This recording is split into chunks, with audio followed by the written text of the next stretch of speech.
Testosterone বডির খুব important একটি হরমোন এবং এই হরমোন ইমব্যালেন্সের কারণে আমাদের যে ছেলেরা আছেন তারা অনেক সময় বিভিন্ন সেক্সুয়াল প্রবলেমের শিকার হন, যেরকম ইরেকটাইল ডিসফাংশন অথবা প্রিম্যাচুর ইজাকুলেশন।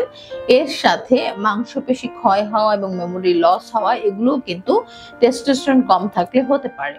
তাই টেস্টোস্টেরন অনেক সময় শুধু পরীক্ষা করলে হবে না, এটা বডিতে কতটুকু আছে, এটা ফ্রি আছে কিনা, এটা অন্য কোনো হরমোনের সাথে বা প্রোটিনের সাথে বাইন্ড হয়ে আছে কিনা, এবং যেখান থেকে হরমোন যেখান থেকে টেস্টোস্টেরন তৈরি হয় সেইটা বডিতে প্রপার পরিমাণে আছে কিনা, এই সবগুলো পরীক্ষার মাধ্যমে একটি মানুষের বা একটি ছেলের সঠিক টেস্টোস্টেরন লেভেলের অ্যাক্টিভিটিস বোঝা যায়। এবং এই অ্যাক্টিভিটিস দেখে সেই অনুযায়ী আমাদেরকে সাপ্লিমেন্ট সাজেস্ট করতে হয় যারা ইরেকটাইল ডিসফাংশন অথবা প্রিম্যাচুর ইজাকুলেশনে ভুগছেন। সো ইরেকটাইল ডিসফাংশনের ক্ষেত্রে রক্ত সঞ্চালনটা খুবই ইম্পর্টেন্ট। ফিনাইল রিজিয়নে আমার শরীর থেকে বা পেশেন্টের শরীর থেকে রক্ত সঠিকভাবে পেনাসে পৌঁছাচ্ছে কিনা সেটা বোঝার জন্য তাদের ক্রনিক ডিজিজ কন্ট্রোল করা এবং একই সাথে আপনার পেনিসের যে ব্লাড সঞ্চালন সেটাকে বৃদ্ধি করার জন্য আমরা পিশট ট্রিটমেন্ট দিচ্ছি।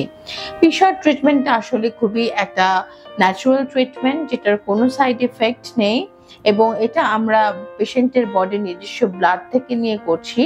সো এইটা কনসেন্ট্রেশনটা কতটুকু বৃদ্ধি পাবে এবং খুবই ইম্পর্টেন্ট সেটা হচ্ছে প্লেটলেটটাকে আমরা কেন আলাদা করছি, বিকজ প্লেটলেটে অনেক গ্রোথ ফ্যাক্টর আছে, যেই গ্রোথ ফ্যাক্টরগুলো আসলে আপনার যে রক্ত সঞ্চালিত হবে যে পথ দিয়ে রক্তনালী সেগুলোকে স্টিমুলেট করে এগুলোকে রিপেয়ার করে রক্ত সঞ্চালন বৃদ্ধি করে।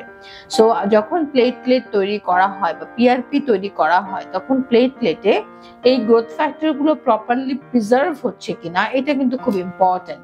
সো অনেকে আমার কাছে অনেকভাবে প্রশ্ন করেন যে আসলে বিভিন্ন কস্টিং নিয়ে বা পিশট ট্রিটমেন্টটা কোনটা বেটার হবে।